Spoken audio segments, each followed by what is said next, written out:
Empires rarely fall in silence, but they often begin to fall that way.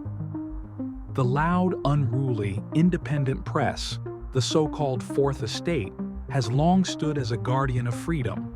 It challenges power, it informs the public, it keeps democracy honest. But when an empire begins to falter, the press is often the first casualty.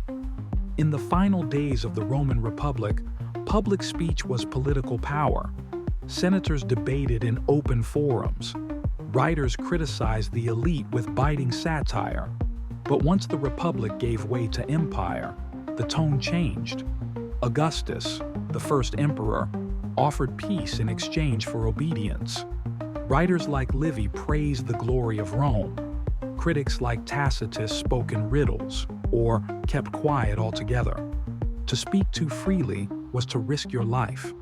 Silence became survival. Centuries later, in Weimar Germany, the press was still free, but fiercely divided. Socialists, nationalists, monarchists, each had their own newspapers, their own truths. The public wasn't just misinformed, they were disoriented. When Hitler came to power in 1933, the confusion ended, violently. Independent papers were banned. Radio was brought under state control. And the newly formed Ministry of Propaganda didn't just spread lies. It replaced reality. This is the playbook of a collapsing system. Distrust the media, discredit dissent, declare the press the enemy. And it happens long before the empire falls. Because for authoritarianism to rise, the public must first stop believing anyone. In the United States today, trust in the press is near historic lows. News outlets are fractured along political lines.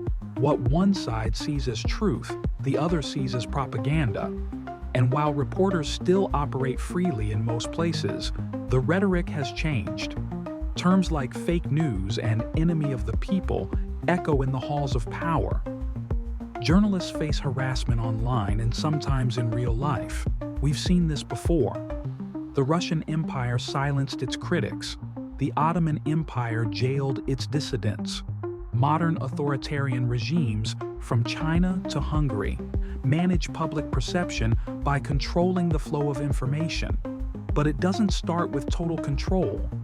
It starts with doubt, with confusion, with the slow erosion of trust. And then, one day, truth itself becomes partisan. And no one knows who to believe. That's when democracy becomes most vulnerable. Not when the army takes over, not when the Constitution is suspended, but when citizens lose faith in the people trying to tell them what's really happening. An empire doesn't need to kill the press to destroy it. It only needs to make people stop listening. History is warning us again. When the watchdogs are muzzled, the thieves move freely. And by the time we realize what was taken, the lights have already gone out. The press is messy, imperfect, often biased, but it's also essential. Without it, democracy is flying blind. And as the fault lines deepen, we need every voice willing to speak truth to power before power decides truth for us. Subscribe to Fault Lines, The Fall of Empires, where we study the past, not to mourn it, but to recognize it when it returns.